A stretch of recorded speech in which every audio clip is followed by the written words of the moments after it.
You are listening to the AMZ Show, where you can learn the strategies and techniques we implement to build multiple streams of passive income online, generating millions of dollars in revenue last year alone. To get some of our free training videos, just go to amzshow.com and we will send you our quick start guide for free.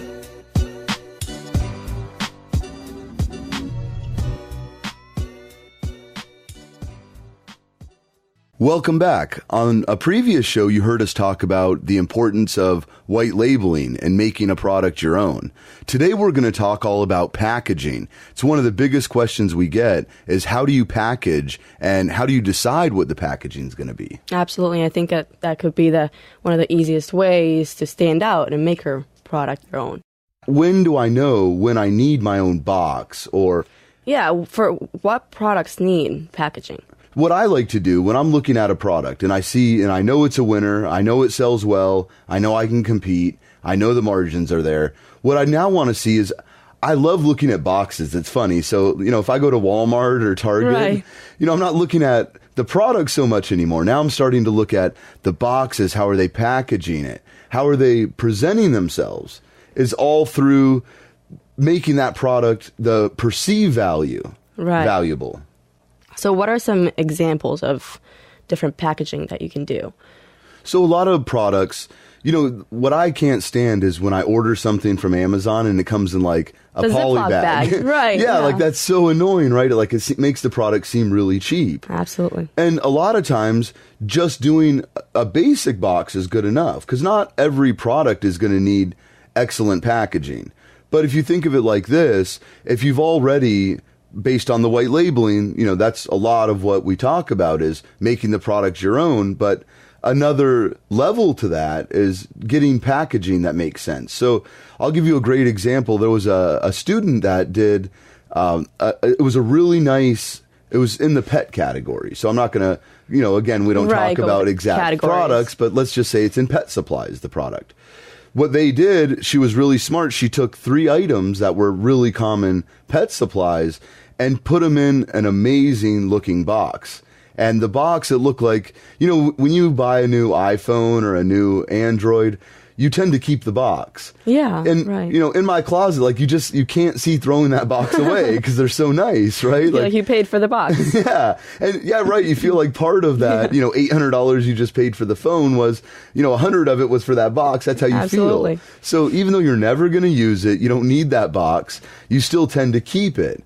And, that's what you have to put that same mentality into products that you're going to ultimately source and then in the end sell them for a profit, right? And the way that you stay ahead of everyone else that's trying to do the same thing is you differentiate yourself with packaging. So how do you go about getting packaging for your product? So that's a really good point. So we've talked about MOQ, the minimum order quantity on any given product. So we talked about scissors, right? So let's say that we want to sell a bunch of scissors. Mike Scissors. Yeah, Saru scissors, I thought they were, but we'll say they're Mike Scissors now for the sake of this example. Right. So with those scissors, what we're going to do, right? The manufacturer might say, oh, okay, well, we won't even give you packaging at all if you don't order 3,000 of them. So instead of having to order 3,000 of a particular item just to get their free basic packaging, what you can actually do, and this is a much smarter move, say you don't want 3,000. If you only want 1,000 of them, that's great because you'd be amazed. There's really good quality boxes that you can get for 30, 40 cents. Some are 20 cents. Depends on the size, obviously, the shape. Do you want foam inserts? The pet supplies that I'm talking about, they were really cool because when you opened it, it was like they fit like in a foam insert inside. Right, so it was like a kit. Yeah, and see, like it was really clever because that differentiated her from everyone else. Absolutely. Everyone was selling each one of those items. Nobody was selling all 3 of those items together. So now that was her product now. She wasn't selling 3 different pet supplies. She was selling one item that contained 3 pet supplies. And they're really good pet supplies. Good packaging. Yeah, and that's the thing, right? So, when you receive something from Amazon, it doesn't mean you're necessarily going to use it right away. Right, it could be an impulse buy. That's right. And if you receive it and it's just in like a Ziploc bag, Right. you might just look at it and be like, oh, Send it this is back. cheap. I don't really want it. And what do? Send it back, right? Now you receive that and it's a really nice box. And, you know, a lot of pet supplies you're not going to use that day, but you just like, wow, this is really nice. Whether it just sits on your shelf for a few months, whatever, your perception of that product is that it's really nice just based on the presentation of that product, right? Absolutely. In that same exact example, think of it this way. Even if you're not bundling, because that's a really good way to do what I call bundling, you could sell each one of those 3 items and you could have a box for each one of those items. And so that would be 3 products, right? Each item has its own little cute box. So why do you do that? So it's giving you another SKU. So not only are you selling each one of those 3, but you're also selling a 4th item, which is really just those 3 items in a bundle. So by it's adding a SKU, do you mean that it is adding to the line of products? That's right, because everyone's ultimate goal, when you're private labeling, when you're doing white labeling, your goal should be, what am I going to sell next? Now, of course, you always focus on what you're doing right now. You want to launch that product, you want it to do well, you want it to take off, but at the same time, you want to start thinking of, what else can I sell to build my store? Because your store, you want that to also gain authority.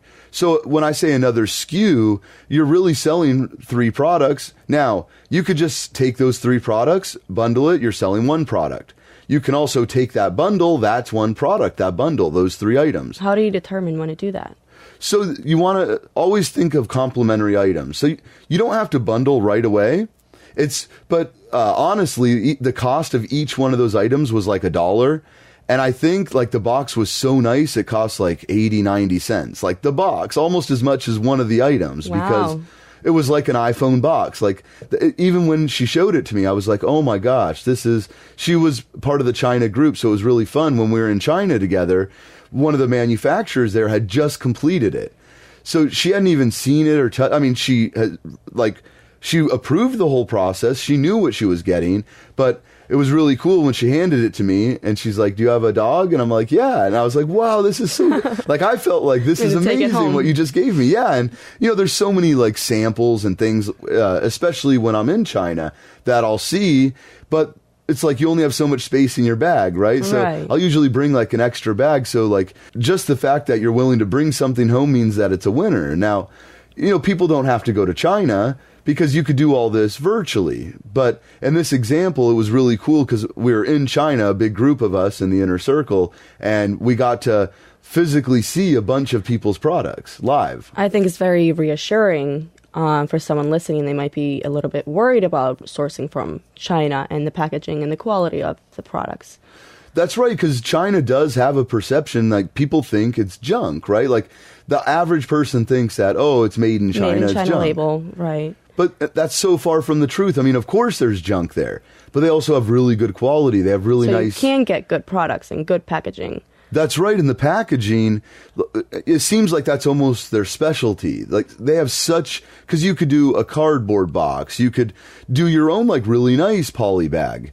You could, like think of like socks, how they're in like a card, right? Like you buy a pair of socks from Target or Walmart and usually they're hanging there and it's like like really thin piece of paper, like cardboard, I'd almost say, right, like wrapped around it. And there's so many different options with that. It's just like when we were talking about white labeling, how you could do all different kinds of logos, embossed, it could be a sticker, it could be a heat transfer, and these are all things that we go through in the course. And, part of the 16-step process is not just differentiating yourself, designs, and standing out from the crowd, but now enhancing that through your packaging and really standing out from the crowd. And at that point, it's not just about standing out from the crowd. It's about presenting a quality product. And believe it or not, I've used this example on previous shows that I've done. The last podcast I did that did over 2.7 million downloads, one of the things that people would always like have like an aha moment is when I would talk about the jewelry and how, a really nice, pretty necklace that you look at it and you're like, that's a nice necklace. Right. And small and lightweight. that's one of the great things, right? It's small, lightweight, but ordering them on Amazon, it's probably going to come to you just like in a little poly bag, a little tiny square bag, like a little Ziploc, and your perception is going to be it's not that nice. Now, I found some really cool necklaces that it translated to about 80, 90 cents for the necklace, and they were really good quality. Now, you could probably sell that. Well, I saw people selling them for $25, $28, $29 and selling them well. But now taking like a really beautiful, like I found these bamboo boxes that had like felt inside, putting the necklace in that, now automatically, like, can you imagine that, on Valentine's Day, someone gives you like in a little poly bag, like, this necklace, right? And you're like, what do you do with gift wrap? That's right. Yeah. You're like, that's interesting. It's like a little tiny piece of wrapping paper on it or something. But now if it's in like a really nice wood bamboo box, like right away, you're going to say, before you even open it, like, wow, something really nice is in here. It's human nature. When something is packaged right, you wrap the package in a way that you could be proud of and that emphasizes the fact that it is a quality product, because it might be really nice what it is. But when you diminish the packaging and you make it so that the perception of the average person is going to be that it's not a quality product, even though it is. So it's a fine line between overkill, right? Like if I'm selling a pencil, like I'm not going to get a fancy bamboo box to sell that pencil. If I'm selling, like plastic cups. We've used that example. Like, and that's even an example. And I don't mind sharing it because I don't know anyone doing it. It's just a product that I was considering, but I have like 50 products on my list that I haven't touched. But what I thought was really cool, like, people love beer pong. They're just cups. And so what do you use with beer pong? You need a ping pong ball and a cup. Right. So what was really cool is I found these ping pong balls. I mean, they're just ping pong balls, but they were in like a sleeve that were it was like a cylinder, and it was like heavy, like that sleeve cost more than the ping pong balls.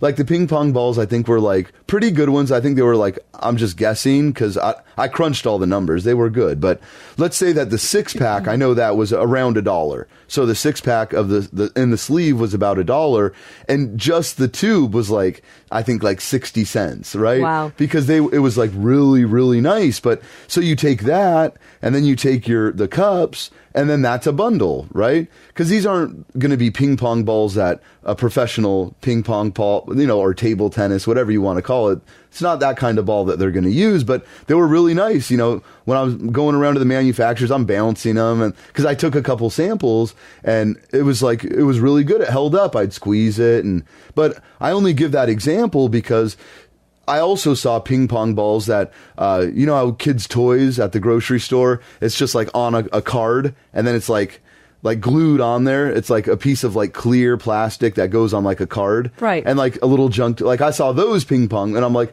those are junk. They were the same ping pong balls, but even me, I'm like, look at those. They look like they're for like a professional ping pong player. Right. The sleeve, right? They were the same balls. Cause I asked the lady, I'm like, well, how much are these ones? She's like, they're the same balls. And I'm looking, I'm like, yeah, I guess they are. I just, even me knowing how this works and importing like actual products and being an Amazon seller that's really passionate about selling on Amazon, it'll trick me sometimes. Just the fact that it's in really good packaging, I assumed it was better. Right. So think of it, you could do a bundle, right? You could do the cups, you could do that. The cups can maybe come, because you got to remember with like, if you're doing like beer pong, you're going to want to reuse it. So maybe there's like a cool sleeve that you also put the cups in. And then like on the side of it is the ping pongs, right? I'm just giving you an example because you could also just get those, those red plastic cups from the grocery store. And you could also just get like, I've seen them at 7-Eleven, just like a couple ping pong balls, and it's nothing fancy, but if you're having a party or whatever, it's kind of cool that you have this nice little kit, and you're not going to pay any more for it. You're just going to pay a little bit more to make better packaging. So you keep mentioning 60 cents and 80 cents. How much does it cost? Normally, you would say that it would cost for nice packaging. To use rough examples, so I've seen boxes that you can get for 10, 15 cents. And then I've seen there was this one box this one time. It was like, I think it beat the iPhone box, and it was like $2. But you would only do that if you're selling like a $6-7 product. You can spend $2 on the box if you can see that it already sells for $45-50. You could see you can compete. You could see the margins are there based on landing the product at Amazon. Do you include those packaging prices in your margins? Yes. So when I say a landed price, it means I want to know how much is the product, how much is the packaging, how much is the shipping. Then, as we've talked about, all you have to do is use the FBA calculator. It's a tool inside of Google. All you have to do is you can Google it, just put FBA calculator, and it'll help you determine what are the fees that Amazon would charge, because you got to remember Amazon does all the shipping, all the customer service, any returns, all the warehousing. Amazon handles that entire process. So you want to know, what is that fee? You want to know, what is my entire cost, including packaging, and what would my cost be if I did cheaper packaging? Because you'll notice, and I've never seen a case where you wouldn't get more money. In my opinion, I've matched them up side by side, that one doesn't have a significant perceived value, spending that extra, just to use a rough example, say if you're willing to spend 50 cents on packaging, it would be good. Now, you can go out of control if you're doing like a really just a phenomenal presentation, like maybe you're selling like stemless wine glasses and you want to have this really cool box where they'll put them back in that box when they're done using them, right? Or you could get a box that is, they're going to open up the package, throw away the box, and put the thing, and it'll just sit in there. But and you know exactly what I mean, right? Like sometimes there's just a box so good that you don't want to throw it away. My mom does it all the time. She'll leave the wine glasses in the boxes, and they're all in the closet, nicely and neatly tucked away. Yeah, but it must be a nice box, right? Absolutely. It's not like those ones where it's already bent when it comes to you, because you got to remember that too, right? You're going China to U.S., even if you're going coast to coast in the U.S. If it's a product that you're selling that you source domestically, because that's okay, that could work sometimes. I was gonna ask. So how does that work with if you get a product in the U.S.? Is there packaging made here? What can you do? Well, and I'll use my own example. Like, I'm glad you brought that up. So the bottles that my supplements come in, they're 30 cents each. And my labels are 5 cents. Really nice, high quality, really cool labels. That's all in the U.S. So I went to the Health and Beauty Expo that was in Shanghai in 2015. I went to the Health and Beauty Expo, and because I know that 30 cents is ridiculous for a bottle. So I'm just giving a rough example. I was going to have to buy the mold. I think that was going to be like around $2,000, because it's a custom size. Right, and this is something that you walk everyone through. They don't have to know. You don't have to know any of this. Like, if 30 cents is a normal price. That's right, because a lot of people might think 30 cents is a good deal. Right. But if you're selling tens of thousands of bottles, it adds up. Absolutely. And you don't need everything that we're talking about here. If you go to onlinesecrets.net, enter just your first name, your email. I'll give you some really cool training videos, because it's really fun to show people. Our purposes here is just to educate them on the process. It's what do you do? Because that's what we always hear is, right, how do I get started? We get a lot of questions. And we want them to get started. So if you listening right now, if all this just inspires you to take action, that's what our goal is here, because some of these things seem really daunting. It seems really hard to do. It's almost scary. Yeah, and people think like, oh my gosh, China, I'm going to get ripped off, right? And, I'm going to send money to some country and they're going to rip me off. And that's part of why we talk about having an agent there on the ground. Now, I have agents that have done hundreds of thousands of products for us Inner Circle members that I feel I could trust. I send money without batting an eye. I've never worried about it, not even once. Definitely never got burned. Not a single student I know of. It just couldn't happen, because that would immediately terminate the relationship between us, the Inner Circle, and the sourcing agent that we use in China. So it gives you that comfort level, knowing that, hey, it's not that scary. There's people that can actually help guide me through the process, not just in terms of helping me, showing me what products make the most sense, but also showing me, how do I know that the margins are there? How do I know I can compete? How do I know that it does in fact sell well? How do I get product ideas? You can get product ideas just walking around your house. But why not do it scientifically where you could actually get product ideas? I know that sounds weird, getting product ideas based on knowing you can compete, based on knowing that the margins are there, and based on knowing that the product is good quality, right? This is what you need to know. And that's why when we talk about packaging, it's something that I have become passionate about, because now to me, it's like everything that I see in life, all I care about, like, I want to see their logo. I want to see their packaging, how they put their logo on there. So when you walk down a store, the aisle, you'll just watch all the other products and... Yeah, and you know what? And now people that are listening right now, they're going to start doing the same thing, because they're going to say, I'm curious about, you might see one product. I do that too. I'll see one product in a really cool box.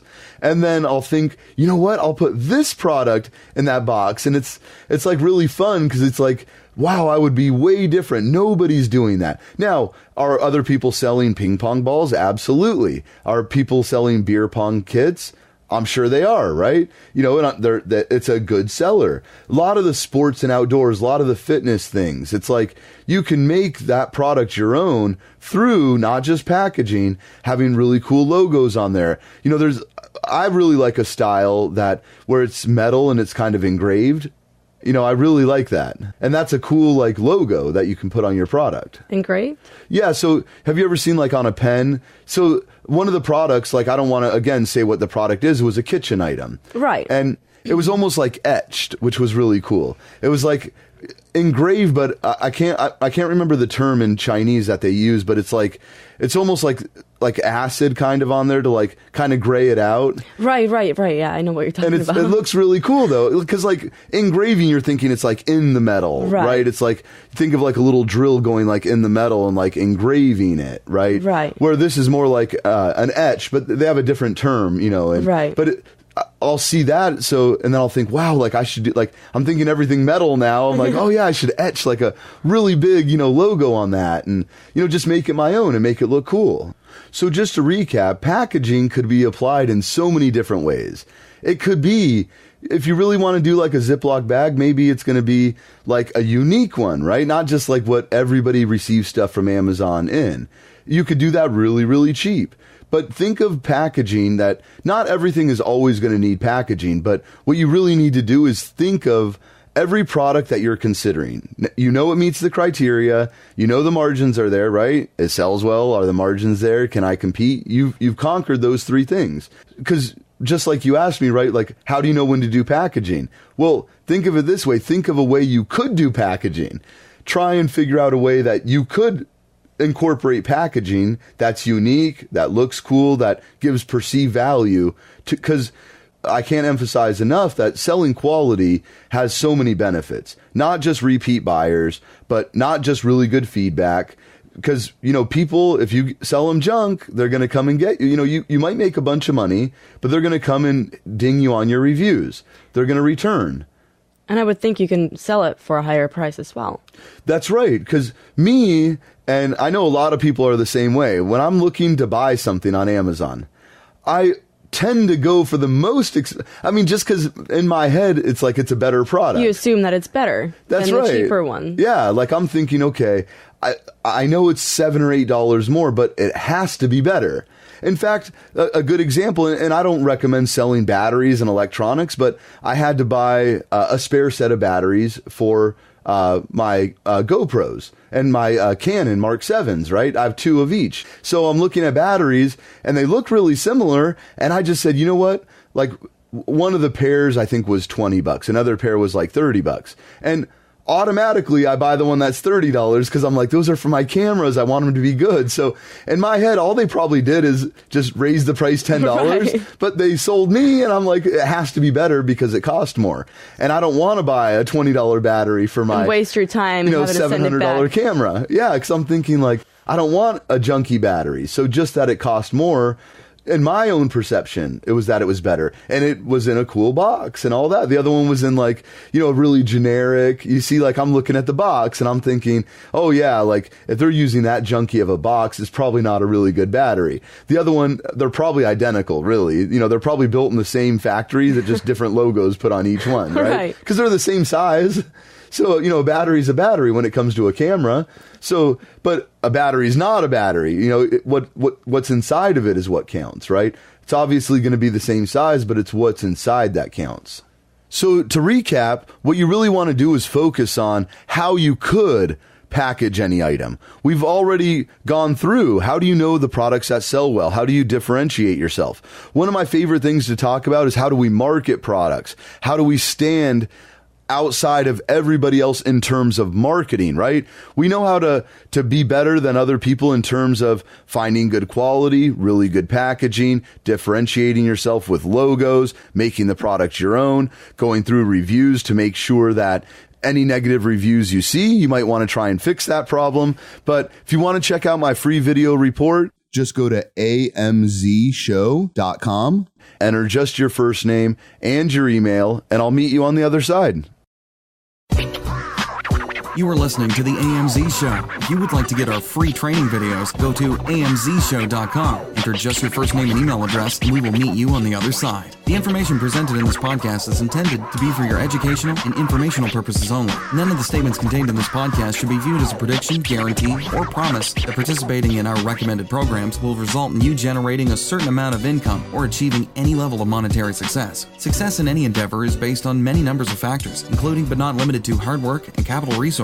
There are inherent risks in any business opportunity, and caution should be exercised before applying our information. You are encouraged to consult with your attorney, CPA, or financial advisor before doing so.